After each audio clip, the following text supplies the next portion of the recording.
Hi guys, it's me Tasnim Lokman and I'm here with Amira Aisha. She is, I guess, if you guys don't know, you guys have been living under a rock, but she is the acting president of Muda and also the deputy president of Muda, and she is also the assemblywoman for Puteri Wangsa in Johor. You guys, that's in Johor. If you guys don't know, you stay in Johor Bahru. Betul. Okay. Correct. Alright, orang Johor dengan kita hari ini. Yeah. Alright, guys, before anything else, I know we're all talking about the Peaceful Assembly Act and we're talking about Amir's court case today and stuff. But, benda paling penting I nak tanya dia sekarang ni is about your wedding with Lokman. Okay, can you just like spill us some tea on how you guys got together, bercinta di party bersama? Oh my god, I sound like a gossip person. I'm sorry. Okay, please start. We've known each other. Actually, I've known him since I was 15 years old. 15? Because we were both debaters. Okay. And then I was in a tournament when he was 17, and I developed a schoolgirl crush. Oh my god, cute. But he didn't notice or recognize me. And then we were in university together, but nothing really happened. And then when we started working together, I think that was when we realized that our vibes match and we have a lot of similarities and we enjoyed spending time together. And most importantly, I think it wasn't like tiba-tiba I pun macam gossiping kan. It wasn't like heart dropping, like wow, I 100% fell in love kind of thing. It's more of like slow, steady, slow burn, very very warm, nice. Rather than like electric shock, you know. So how old is he? Like I'm sorry I don't know Lokman's age, guys, but like generally like when you had a crush on him, like was he like a senior ke macam mana? Yeah, we had there was a debate competition. I was 15, he was 17. So we were masih di sekolah bersama. Masih di sekolah. But I was from a different school. He was from MRSM. So we had a tournament, and then my school was severely defeated. It's okay. He's an amazing debater. So I more to like admired him. So even when I went into university, we went to the same university. Saddiq went to the same university. Oh my god, as well. Are you UIA? Yeah, we're all I call. Okay, I Benno. Dia dah theater, Benno. Yeah, unfortunately. Yes, I am. I proudly am. Okay. Yeah. So then I still recognize him and I still admire his debate skills, etc., etc. But as I mentioned, nothing serious happened until we were working together. Okay. Yeah, and then when he resigned from the party was when we decided that we do not want to both be in a leadership position if we are to get married. And so, he resigned from the party leadership position, and that's when we decided to take the next step. Didn't he resign because he said he promised if he didn't win? So was that he just resigned? an excuse? No, he resigned, and that's when we decided, it's time to take the next step it's into like this fate relationship. showing the path. Kind of. Anugerah Tuhan. Alhamdulillah. So like now it's almost 1 year, almost 1 year dah. Tanya, terima kasih. handling a marriage is not easy, especially in a leadership position. And also partly you are the people's rap kan? People's rap, yeah. Actually, okay, I've always wanted to ask this. How is it as a politician, also having a husband and trying to juggle marriage and stuff? Like, how is it for you? Well, I think for myself, because I don't have kids yet, so it's still not that difficult in comparison to those who have kids, who have to go through pregnancy, who have to go through childbirth. I think they've had a much tougher time. But I'm also really, really grateful that Lokman himself is a very understanding man. He knows what the job entails. He knows what kind of things that I have to do as the people's representative. He knows that I have to be in Puteri Wangsa a lot and not in Kuala Lumpur with him. So there's a huge mutual respect and understanding of each other's work. And he is until today still my biggest supporter. And I mean, he was my campaign manager when I was contesting, so he sort of gave me the win. So all that accumulated, I think, especially as women in this kind of position, it's so important to find a partner who's willing to let you shine without feeling like their ego is challenged, and that's a huge thing in a society like us lah. You're just like spitting out facts, man. Yeah. Like we can see that in a lot of examples. Like I'm not gonna name names. Yeah. But like politically ada. Yeah, you don't want someone who dims your shine, Betul. So you want someone who allows you to be out there. Yeah. And like, how do you feel finding the right guy? Because I know a lot of women are having a hard time finding the right guy who supports them 100% and understands them 100%. I think definitely, as I mentioned, like the fact that we started off as friends, as really good friends, so that we already know each other, and we've worked together. So, I mean, if you've been able to sort of like work together, that's already a huge challenge. Betul. He's seen me at my worst even before we became romantically involved, because he's seen me in party meetings, he's seen me during preparation of protests and all those kind of things. And so I think finding somebody who can understand you and can compliment you is something that is really, really important.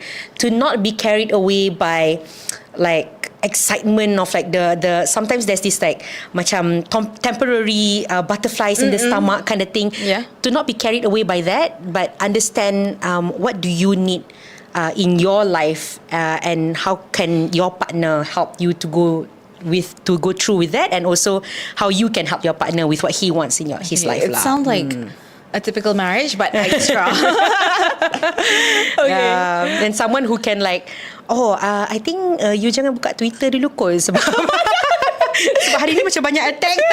It's like you need to calm down first and be mentally prepared to go online. Oh my god, that must be so stressful. But he makes it a lot easier. Okay. So yeah. Okay, nice. So like, nak rahsia satu benda je, you suka masak apa? I actually really enjoy cooking. Cooking is my love language. But I think one of the things that he really loves, and this is something that I asyik masak sebab dia suka, is super simple, which is telur masak kicap. Oh my god, nice. So I went to experiment other things, but he was like, boleh tak? Okay, boleh buat yang tu, but can you also make the telur masak kicap? I'm like, okay. Okay, ni bukan nak kecam feminism or whatever. It's just sometimes people just like to cook, right? I was hoping you'd say like Lokman suka masak apa juga. Well, Lokman suka masak nasi lemak. Tapi nice, that's hard. Yeah, but when I'm around, I like to cook. I personally enjoy cooking, and I feel that that's an unwind moment for me. Yeah, I agree. Yeah. I definitely agree. Yeah, to each their own, Yeah. Kalau tak suka masak pun tak apa. It's okay. I grew up with people not liking cooking, so it's fine. Yeah, it's fine. But cooking is like a therapy in a way. Betul.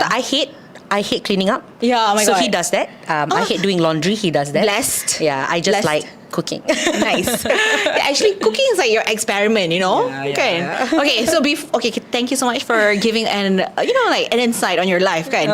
So let's go head on. Like today, pagi tadi, Amir Abdul Hadi was in court. Yeah.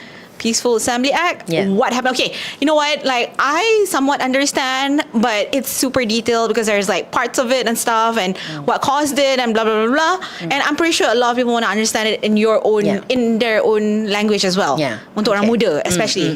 Pun intended. Okay, please go ahead and explain. Well, actually, the case originated from a protest that was done when Amir was still the Secretary General of Muda, and it was done with Muda together. It was a protest called Mana Kapal LCS.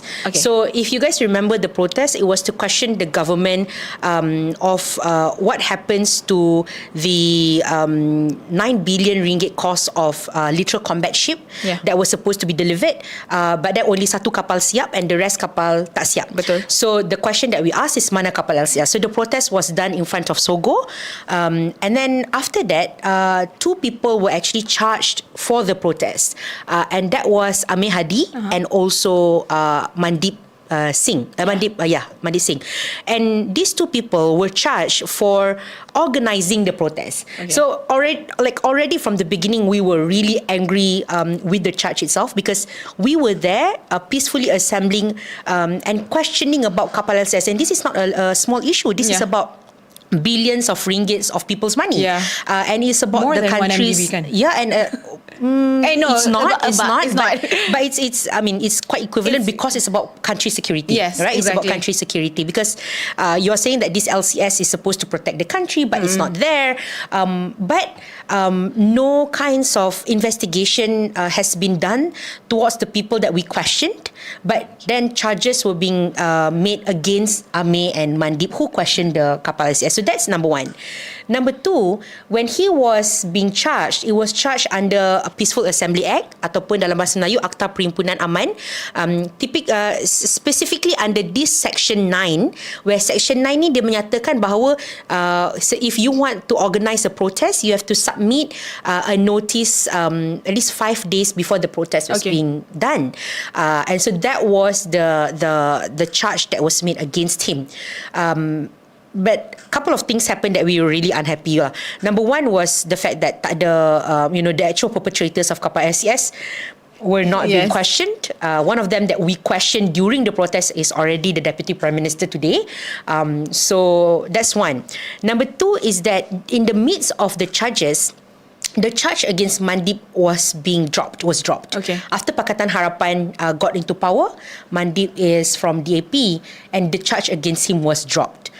I fully agreed that the charge has to be dropped because I think that the Peaceful Assembly Act itself is an affront towards our right to assemble under Federal Constitution.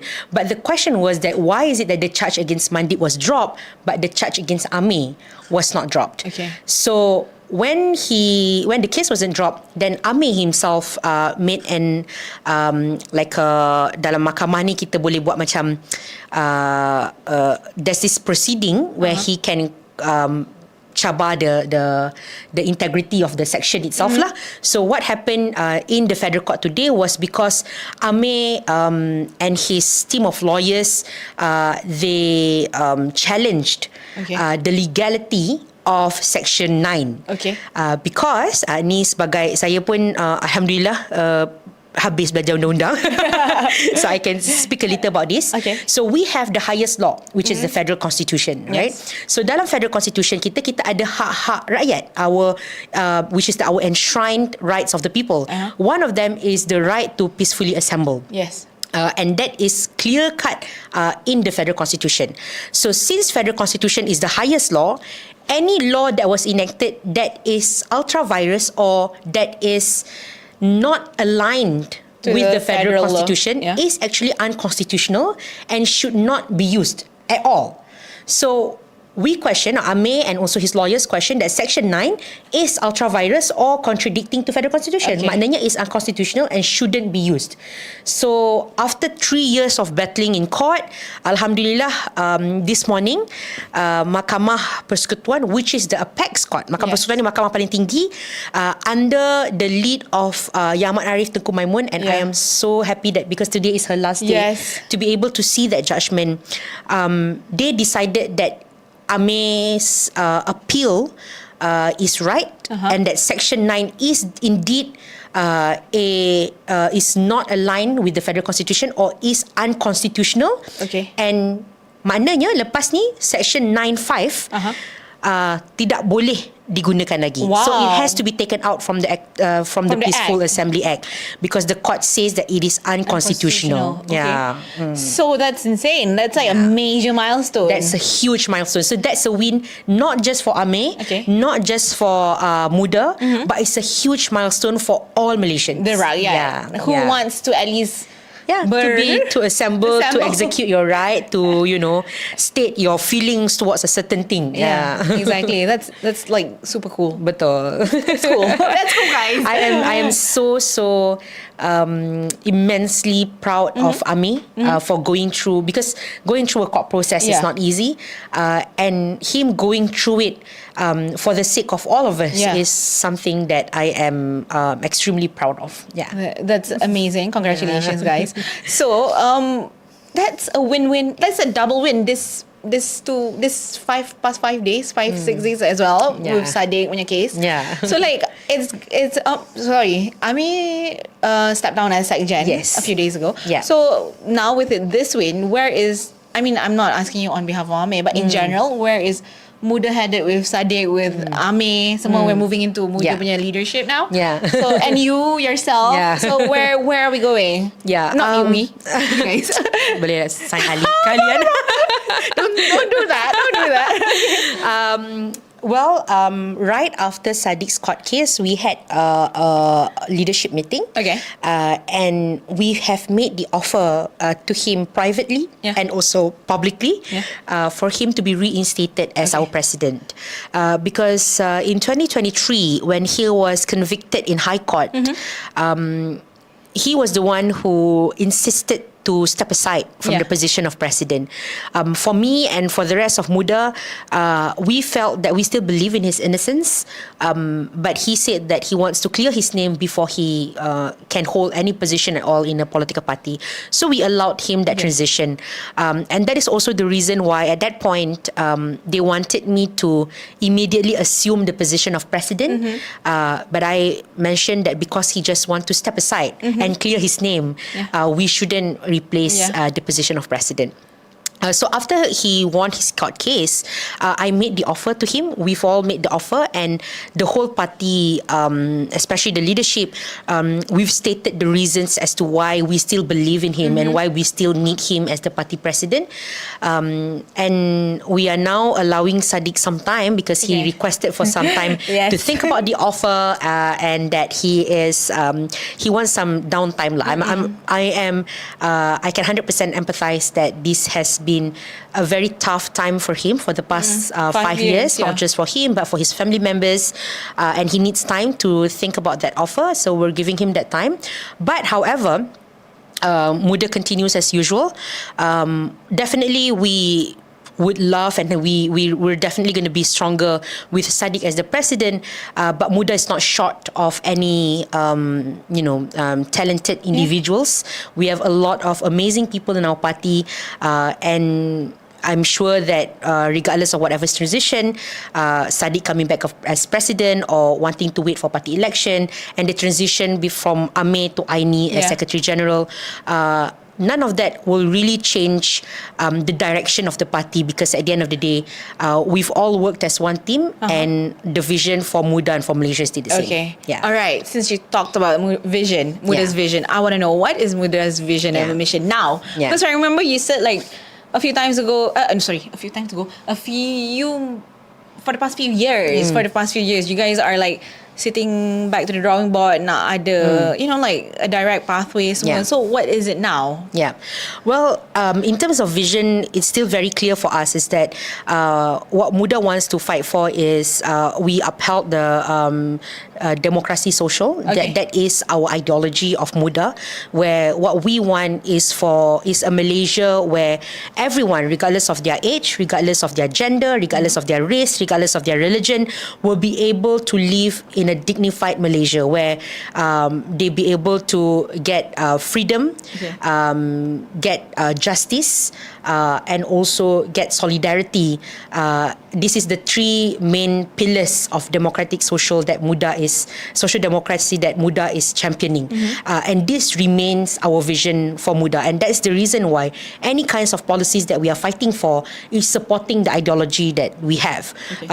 Things like institutional reforms, things like freedom of education, things like capital gains tax, things like climate justice. All these things are aligned with the vision and ideology of Muda. That ideology has not changed. But the political direction of the party, I think this is something that whenever people ask about vision, when I answer all this social democracy thing, they sort of say that, but that's not what we want to know. What we actually want to know is politically, where is Muda heading? Yes, please. I think Malaysian politics today is super dynamic, right? I think benda tu, even the current government pun sentiasa ada political party within the government that says, we want to pull out from the government, so the politics of Malaysia right now is super dynamic. There is no telling as to what's going to happen in GE16. Betul. We don't know whether the unity government Pakatan Harapan, Barisan Nasional, GPS, and all the component parties of unity government is going to work together in GE16. We don't know that. Yes. We don't know whether GE16 will be held in concurrently with some states election, and whether or not the same composition or collaboration in federal election will also happen in state election. So none of that is sure. Similarly for Muda, it is very difficult to ascertain whether or not Muda will work alone. Okay. Or Muda will work with any other component parties in G16. Is there any like in your mind right now? Well, on top of your head? I mean, we have for the past couple of elections, we have worked very closely with PSM. PSM. Sorry, yes. We have we've worked with Pakatan Harapan, but we have already retracted our support, and we have spoke very outspoken against the things that Kerajaan Pakatan Harapan is doing. Whether or not we're going to collaborate with any political parties, that is something that will be decided nearer to general election. Yeah. However, whatever happens, whether or not we work alone, or we work with any coalition, or we work with friends that upheld the same values, most importantly for Muda, it's not about the party. It's not about the political alignment, bukan tentang kita kerja dengan siapa, but about what we are fighting for. And that's why now for Muda, rather than talking too much about kita nak kerjasama dengan ni, kita nak kerjasama dengan tu, kita nak bergerak sendiri, what we are doing is more and more talking about the policies that we are championing, talking about our ideals, showcasing our leadership, showing that Muda is not just Syed Saddiq and Amira Aisyah, but Muda is thousands of talented young people who want to build this nation together. And that is the vision for the direction of the party right now. Yeah. You know what? I love the fact that we're talking about like 4 or 5 years. Because every time somebody talks about the future, and I do not see what's going to happen in the next 5 years. Like, I'm asking you guys, like, what do you guys think is going to happen in the next 5 years? You guys, selain Muda Form 1 graduate sekolah, SPM, like, itu pun kita tak tahu.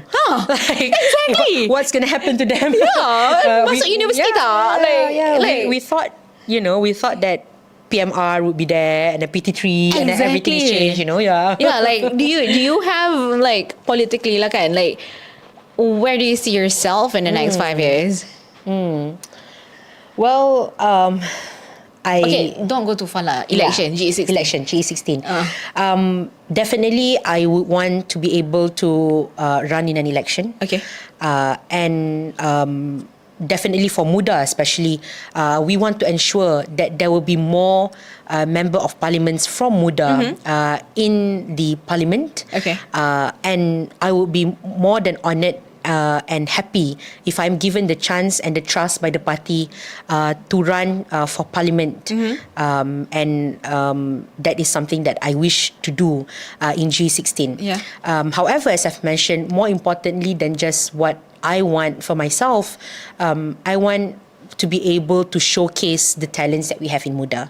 So what we're trying to do right now for GE16 is not to just talk about Syed Saddiq and Amira Aisyah, but to talk about this amazing team that we have in Muda, and so that when we run in G16, it's not just about these two figureheads, the two brands, the two ambassadors. Especially, and I'm like, Saddiq is the main person, so it's not just about Syed Saddiq, but it's about the team that we have, and that's most important. That sounds amazing, because you know what, I was reading comments yesterday, lepas tu like Saddiq was live yesterday, right, at our studio. So macam like one person was like, just put more Muda faces and we'll vote for them. Tapi masalahnya berapa orang? I think unfortunately our country has a I would say an outdated electoral system. It's first past the post system.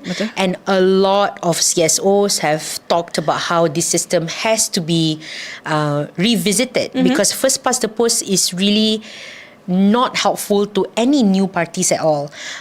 We see in kadang-kadang kita tengok in other party election dekat negara luar, and we see, how is this small party able to win certain number of seats? Because they don't have first past the post. They might have a proportionate voting or parallel voting or ranked choice voting. You know, you can vote macam recently the most recent famous election would be the New York City Mayor election. And it is a rank choice. Maknanya you boleh undi, contohlah kalau I contest, you contest, Syed Saddiq contest. It's not just electing, katalah kalau dia nak Syed Saddiq, dia pangkas Syed Saddiq. That's what happened in our country. Either or lah.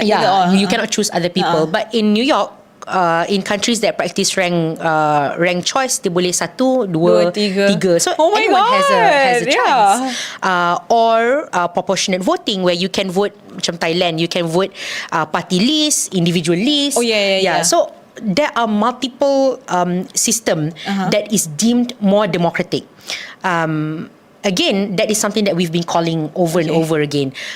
For Muda, definitely we want to put more people, right? But we are a small party, so there is only a limited amount of resource that we have, and we need to ensure that we'll be able to allocate that resource wisely. Because election is an expensive venture. It's very dah tak dapat duit balik kalau kalah kan. Kalau kalah tak dapat that's so stressful. Kalau menang pun you get back your deposit, but other things you're not gonna get back. You have to fork out more money.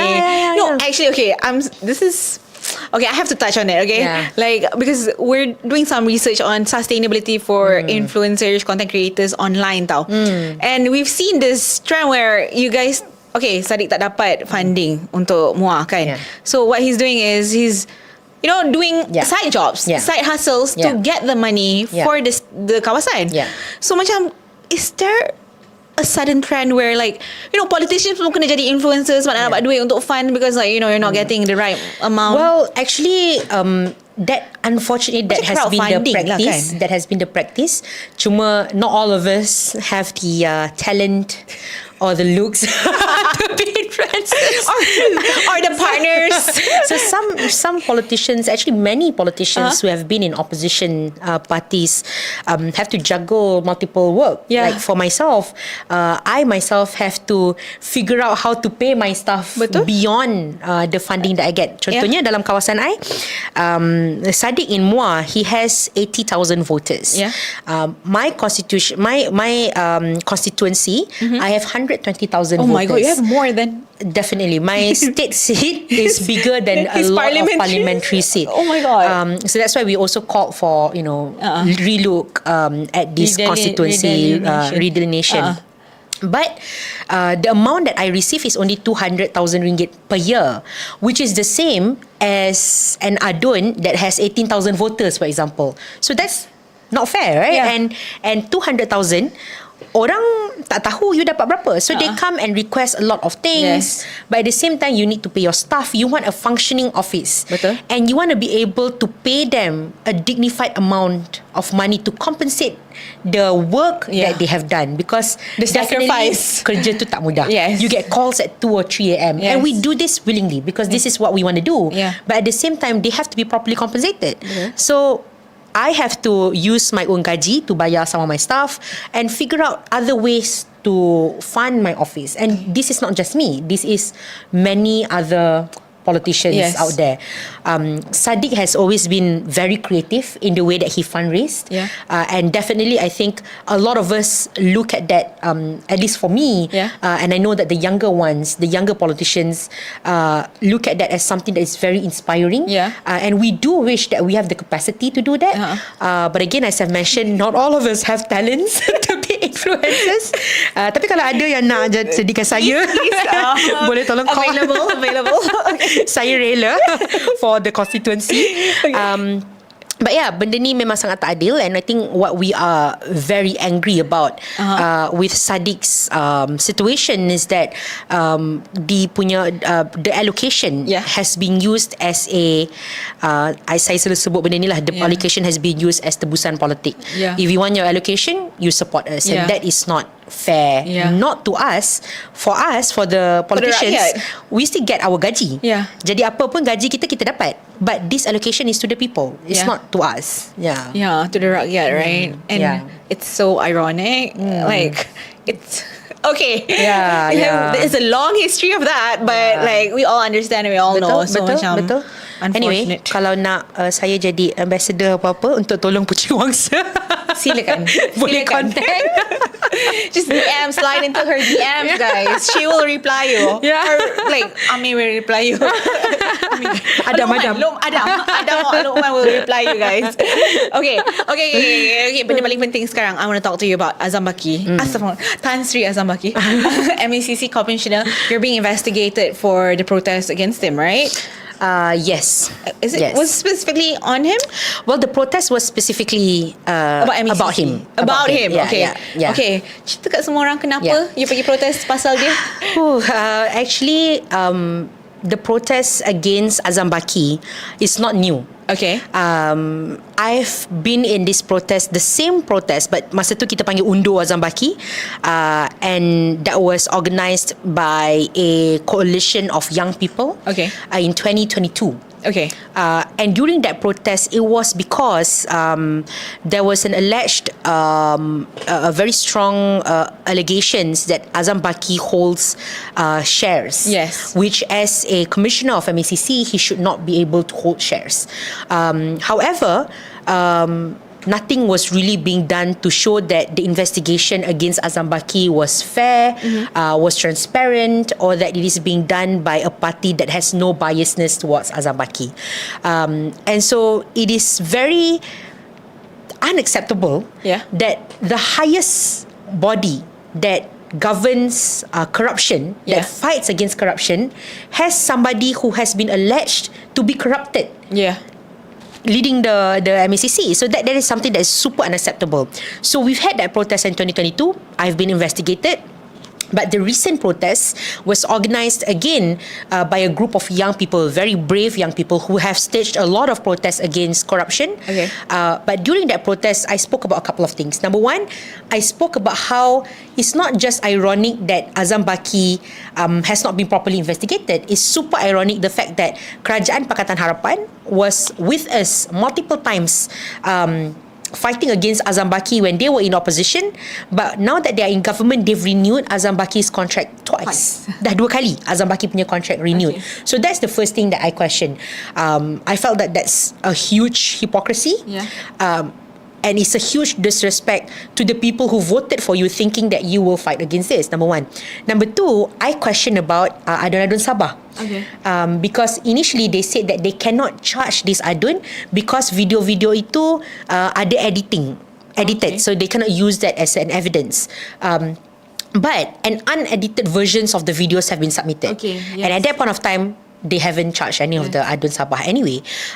When recently 2 has been charged, but I still feel that that's not enough. And so I question that. And again, I question about the fact that Musa Aman, who has had multiple corruption cases against him, and, you know, he has... People say that he has cleared his name in court, but he hasn't. The only thing that he has received is dismissal not amounting to acquittal by the AGC. So that is not equivalent to clearing your name in court. Bukan fight sampai habis Saddiq lah, basically. Yeah, basically. And Saddiq punya Saddiq is still fighting because there's now an appeal against him. And so I question these 3 things. And so when I was called to the police to be investigated, it was mainly about the Sabah. Things about the Adun Sabah and about Musa Aman. Because apparently a report was made was it in Tawau or Papar? Something in Sabah. In Sabah. A report was made in Sabah. But they said it's okay, I don't have to come to Sabah. They transferred my case to Dang Wangi lah. So I was investigated in Dang Wangi. But my point is this. My point is that there have been multiple protests against Azam Baki and multiple protests about this adun-adun Sabah. Instead of wasting our resources on investigating those who protested, those who questioned, why don't you use that resource to investigate the allegations that we made? So daripada you gunakan kuasa and duit yang ada to pressure the people who speak out, what you need to do is fight against that corruption and not fight against the people who want to fight corruption. It doesn't make sense. Yeah. Yeah. Yeah. No. Okay. Okay. It's great. Thanks for explaining that. So next course of action macam mana? You just tunggu je. Well, I have cooperated 100% with the police officers. Okay. So now it's just a waiting game lah. We see what's going to happen. I mean, I've been investigated multiple times as well for other protests, and Alhamdulillah, as of now, I have not been charged with any. And hopefully I will not be charged for this one, because I think that if I'm charged for this one, again, this shows a huge hypocrisy of this government. Okay, you're right. Yeah. You're right. Okay, since we're already talking about protesting kan, I want to just touch a little bit on Liga Malaysia. Liga Mahasiswa. Not Liga Malaysia. Liga Malaysia is football. Liga Mahasiswa Malaysia. Yeah. So they have been very vocal for the past few weeks, I think, for the past few months. Yeah. So even like Wong is there, Mandiri pun ada. Just like get to know, like, is Muda involved with Liga Mahasiswa? We are not directly involved. Okay. They are a group of independent students who who organize these protests against corruption. But Muda has multiple times support these protests and come and attend their protest. Yeah. What would you say, as a person, you said you've been investigated multiple times.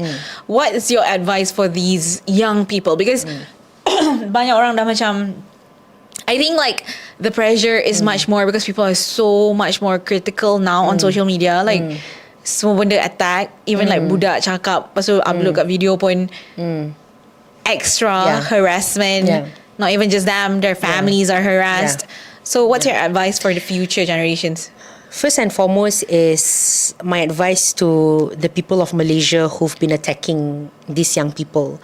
Number one is that you have to understand that this is their right to express their unhappiness to the government, their unhappiness to corruption. It is 100% well within their rights. That's number one.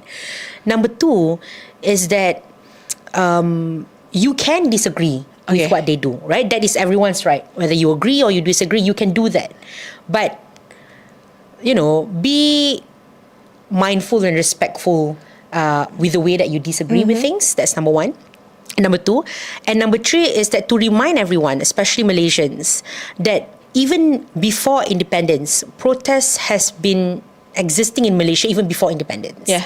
The movement towards independence in Malaysia was through street protests. Yes. Right? Without these people who paved the way through street protests, we will not be able to gain our independence. Absolutely. Without this kind of things that they call rude, or people say that, protest is rude, protest doesn't bring any fruitful results, bukan budaya Malaysia. All these things, without these things that you question, we will not be able to reach the kind of freedom that we have in our country today. So what they are doing, it's not wrong, right? That's number one. To the students, especially younger people, do not bow down to pressure. And I think they have been doing that excellently. They do not bow down to pressure. Do not be afraid when they threaten you. Because if they threaten you, you need to understand as well that it is your right to peacefully assemble. It is your right to state your unhappiness with the government.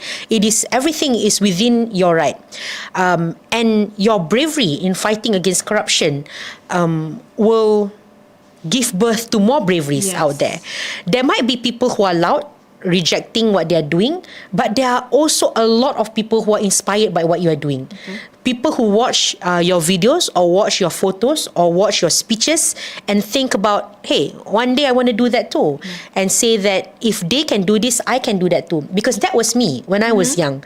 When I saw young people who protested against government at that time, I was inspired to be part of that protest, and I was inspired to use my right as a Malaysian to say it. So even if you can't inspire all Malaysians, but what you are doing, if it manages to change the mindset of even one person, then you have successfully, done your duty as a Malaysian. Inspiring words. Super inspiring. Like, I feel inspired. Okay. Okay, I think like before we end, I just want to touch on two things lah kan. Like, you've made clear about Muda punya stand towards the government, towards, the hypocrisy and things like that. But like, what's your take for the second half of the year as we begin SST today? I mean, I've been very vocal on criticizing this new increase of SST. Yes. Myself and Muda, we do not reject taxes. I think I want to put that upfront, because some people, they twist my words and say that, you ingat tak ada tax kita boleh survive ke? I do not reject taxes. I think it's very clear, Muda and you and Saddiq has been repeating this. I tak tahu kenapa semua rasa. Okay, anyway, so that's selective hearing. we do not reject taxes. We understand that it is needed for the country to survive, but taxes have to be targeted to the rich people to benefit the poor. That is the purpose of taxes. But the introduction of the increase of SST, dia macam, I don't know whether was there any consultation, or was there even any honesty on behalf of the government, or any effort on behalf of the government to look down and to see what the people are actually struggling with. Okay. Already kita punya cost sara hidup is already really high. Yes. It's extremely high, right? Not just Malaysia, but the world is facing inflation. So we are already struggling. The B40 and M40 is already struggling. By increasing this SST, what is my biggest concern is that this increase of SST is on barang-barang asas. On of course you kata barang-barang imported, but these imported things are also barang-barang asas. Yes. Lain lah kalau you kata, kita nak naikkan harga barang import because we want people to buy locals. I 100% agree. Let's support the local industries. But the issue is that a lot of these barang-barang asas, a lot of these fruits, or all these things that you want to increase tax, beras, all these things we do not have capacity locally. Kita tak ada. So we are importing. So if you increase all these import products, bukan sekadar rakyat tak boleh nak beli barang lokal sebab barang lokal tak cukup. Rakyat have to suffer more and more. I really don't understand, because I think all these government MPs, you've worked with your people on the ground. You see how much they are struggling. I open Counter Bergerak in my kawasan every week, and every week there are people who say that, YB, we cannot pay our bills. YB, I cannot buy Pampers for my kids. Oh my God. YB, I don't have rice at my house. Every week there are people saying this. Already gaji kita very low. So you do this, it's like meningkatkan lagi bebanan rakyat. And then the insult was when PM said, kalau nak makan avocado bayarlah lebih sikit. Bukannya you naikkan harga avocado. It's so out of touch. Macam mana PM yang kononnya dulu Menteri Kewangan terbaik Asia boleh give such an out of touch comment. Lepas tu, tak apa, kita dah dengar suara rakyat, kita akan exempt apples and oranges. First and foremost, daripada awal masa you buat tu, you tak buat research ke apa yang orang guna? Number two, bukan apple dengan orange je. Hello, there are so many other things inside there that will bring effect to the people. I had meet and greet with my peniaga-peniaga pasar pagi. Okay. And they all complained. Okay. Because at the end of the day, bila rakyat tak ada kuasa membeli, peniaga-peniaga kecil ni that will be highly affected. That will be the worst affected. And these are not peniaga-peniaga tokan-tokan besar mahal kaya that PM suka guna, but these are small vendors, right? Small local hawkers. How are they going to survive in this economy? Susah untuk diorang survive. Again, we do not call for taxes to be removed. We want government to introduce tax that is fair, especially to the B40 and M40 people. And again, another thing that I want to stress here, siapa maha kaya yang Anwar Ibrahim selalu sebut. Anwar Ibrahim kata, tak apa, ni hanyalah kepada golongan maha kaya. Sampai sekarang kita tak ada definisi golongan maha kaya tu siapa. Okay, this might be running away a bit, but do you think there needs to be like a refresh, what do you call that word? Macam a definition or categories of T20, M40, B40, like a refresh one with the current global scale. Yeah, definitely. I mean, before Rafizi Ramli resigned from his position, dia bagi a new definition Yes. to T20, M40 and B40, Yes. but he was doing it in silo. Yeah. The definition that he provided was not supported by the Prime Minister. Oh, okay. And so what is going on within that cabinet, I also don't understand. There's definitely need to be a refresh, because I read recently that T1 are those who whose income is 13,000 ringgit and above. And it's so sad to think that 13,000 ringgit and above is the top 1% in Malaysia. It's even sadder to imagine that there are 80% of Malaysia, not 80%, 99% of Malaysians are living below 13,000 ringgit a month. That's crazy, Yeah. right? Like 13,000. Susah kita. I mean, I was raised in kawasan Setinggan. Okay. And when I was growing up, it was already difficult.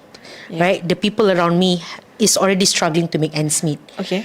And this is kawasan Setinggan in the middle of bandar. So you cannot say, oh, you cocok lah, you bercocok tanam kalau you nak survive. There's no There's no such thing. space to We aren't bercocok able. tanam. Yeah, we aren't able to do that. Lepas tu nanti ada orang kata, oh, buatlah hidroponik. You rasa orang tu, dia tak boleh nak beli pun makanan untuk hari esok. Dia boleh ke buat hidroponik kat rumah? You know? Yeah. Like this kind of orang kata macam out of touch comments lah yang buat orang sangat marah. Yes. Yeah. Yes. I understand. I understand. No, it's just that one thing. Semalam, they were talking about gaji army. Gaji minimum naik. Bukan gaji minimum. Like gaji. Progressive? Something. I think. No, I can't remember the exact word. But it was like 3,700 or something like that. That was gaji GLC and GLIC. Okay. Gaji pekerja-pekerja 153,000 if I'm not mistaken. Amir Hamzah made the announcement, right? Yes. If I'm not mistaken, 153,000 of pekerja GLC dan GLIC menerima gaji 3,700. Yeah, 3,000 above 3,000 something ringgit and lah. above. And that is something that is commendable. Yeah. But 153,000 is nowhere near the amount of population of Malaysia. I think people like always forget that, you know, you work in a GLC, GLIC, you work in a private sector, and it sounds so fancy and banyak duit. Padahal they are like, Yeah. And the KWSP report, EPF report says that for a single person to live dignifiedly in Malaysia, in Kuala Lumpur, they need to earn 2,700 ringgit per month. To pay off their rent, to pay off kereta, or to pay off their transport to commute, to makan. This is a single person. So kalau orang tu ada keluarga, 2,700 is not enough. So again, it is commendable that there's 153,000 GLC and GLIC people who get 3,000 and above. But trust me, with the living costs in Kuala Lumpur, that is nowhere near enough. You know, that's interesting because I just want to touch on something. Birth rates. Birth rates are dropping, right? And kita tak payah cakap lah pasal Korea and Japan. That's like we out lah. And I think our country is 1.8%. Yes, about that. And a lot of people are 1.8 saying per woman, sorry. Oh my god. 1 per 8 child per woman on average. Like I've been covering a lot about birth rate for the past 10 years tau. For the past 10 years, aging nation, blah blah blah, semualah. And it comes down back to the fact that, you know, orang nak ada anak pun susah. Sometimes on top of, tak payahlah cakap infertility semua, but to have more than one or two is very, very, very difficult. So macam, like, what's the vision there?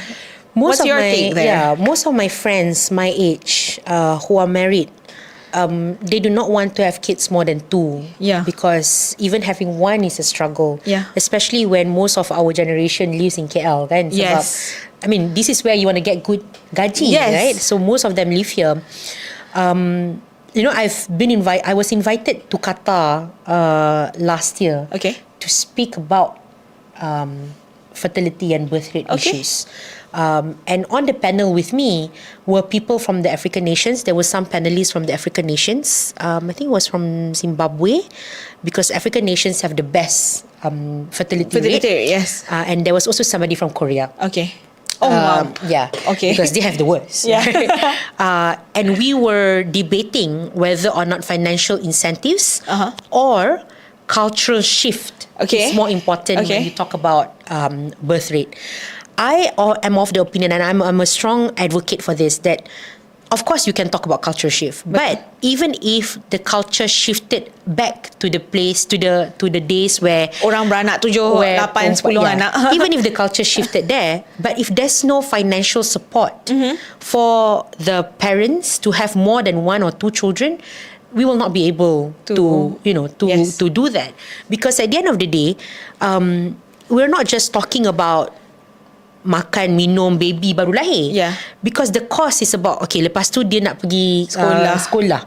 Dia nak pergi kerja. And that's why a lot of working women have to make the sacrifices of resigning from their job, because it is much cheaper for her to stay at home and do take care of everything. the kids and do everything rather than dual income dalam family. So it doesn't, I think this is something that we really need to review. Our childcare. Yeah. We've been advocating for this. Muda has been advocating for this multiple times, to have free childcare, and to have a huge subsidy for kindergartens, because research shown that most Malaysians don't go to kindergartens. Oh, wow. We thought that they do, but they don't. So a lot of people, bila dia masuk je darjah 1, they can't read. Yeah. They can't read, they can't write, they can't count, because they don't have the primary school education. Sebab dia tak mampu nak hantar anak pergi kindergarten. Of course ada kindergarten yang murah, macam Tabika Kemas. I am a benefactor of Tabika Kemas because I was eligible to go to Tabika Kemas when I was younger, but it was not everywhere, and you can't tampung all people, right? So tadika is very expensive, and it's very difficult for our generation, especially kita kan millennials. It's very difficult because we are the sandwich generation. Kita kena jaga parents, right? We have to take care of parents, and then we have to take care of our children. So jangan cakap orang biasa. Saya sebagai ahli wakil rakyat, YB, and orang saya rasa YB ni gajinya besar. Orang rasa gaji YB ni besar. Saya sendiri pun ada uncertainty of whether or not I'll be able to provide my kids, my future kids, with a stable living in this economy. Oh my God, that's so scary. Scary, but I feel that we have to take examples from countries who have successfully maintained their good birth rates, like the African nations, for example. But what do you learn from the African nations when you were on the panel? What was the difference? There's a lot of pros and cons lah sebenarnya. Again, of course, daripada segi like the African nations, some of their because again it's cultural. For them, culturally, having big family is a show of strength, right? Yeah, betul. And so that's why for them, more importantly than financial incentives, is about the cultural shift. So for them, it's a show of strength, and they always mention about, it takes a village to raise a child, and that village, whether you like it or not, that village has to be the government. Betul. The government has to give a proper support for a woman to give birth, for a young couple to have children, for us, contohnya, good elderly care, for example. If we can afford good elderly care for our parents, bukanlah macam orang nanti katakan, YB Amira ni nak pergi. But there are nations, there are countries who have really good macam apa, if you watch American movies, there's like retirement, dia macam tempat aktiviti for the parents, where you have nurses, you have activities, you have exercises. I think I've been reporting for the past 15 years pasal elderly care. Maksudnya macam childcare. Tapi diorang elderly. So and they go and play games, and semua pasal parents anak diorang ambil diorang balik rumah. And it's actually a lot safer for these elderly parents, because you have the proper care, especially kalau parents tu ada sakit apa-apa, you pergi tempat yang ada proper nurse, ada proper facilities, in comparison to duduk rumah dengan anak perempuan you seorang, yang anak perempuan you kena jaga parents, and dia kena jaga anak kecil dia pakai kenek-kenek, so it's better to have this strong support structure. But I think the issue is it's so stigmatized. macam because nursing macam home buang mak ayah buang kan. mak ayah. Yeah. But like there's Yeah. no, you know, there's one like famous one right now, but maksud I macam nursing home or parents old folks home has become so badly, I feel like there's not good maintenance and not good. Jadi sebab itulah jadi problem as opposed to providing proper I think there's a facilities. responsibility on people like myself and also those who have significant influence to also break that stigma towards elderly care. Of course, you janganlah you tinggalkan and then you langsung tak visit. MIA itu memang terus si kan. tanggang lah kan. I'm not advocating for that. But giving proper elderly care is good for everyone. Okay. Again, this stigma also to the older parents lah. Especially I was thinking about, because while I was saying this, I was thinking about my grandma. Okay. And I think, and I 100% know that if we send her to elderly care, dia akan start you know, but you have to you have to convince them and show, and I agree with you, it has to start with ensuring that those places are safe, are good, beautiful, cantik, you know, have proper care and not run down and nampak macam penjara, because I've been to rumah orang tua yang nampak macam penjara. Oh my god. With like grills. Oh my god. Yeah. So And there should be pancing. better. There should be better checks, monitoring, and enforcement. Kan? I have a couple of rumah orang tua in my constituency. Okay.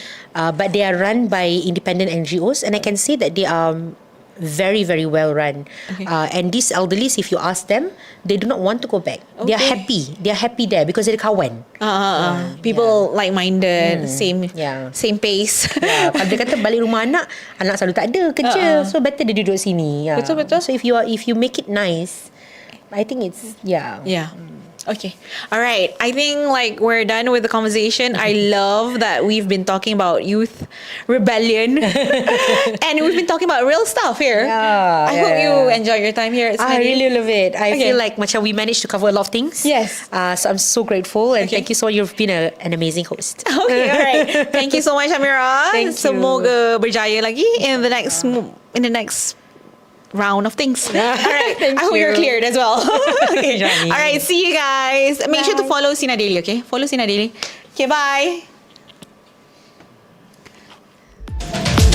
The world's unfolding, stories untold, voices rising and we're Hello, this is Muda. fearless and bold. We're taking the lead, empowering minds.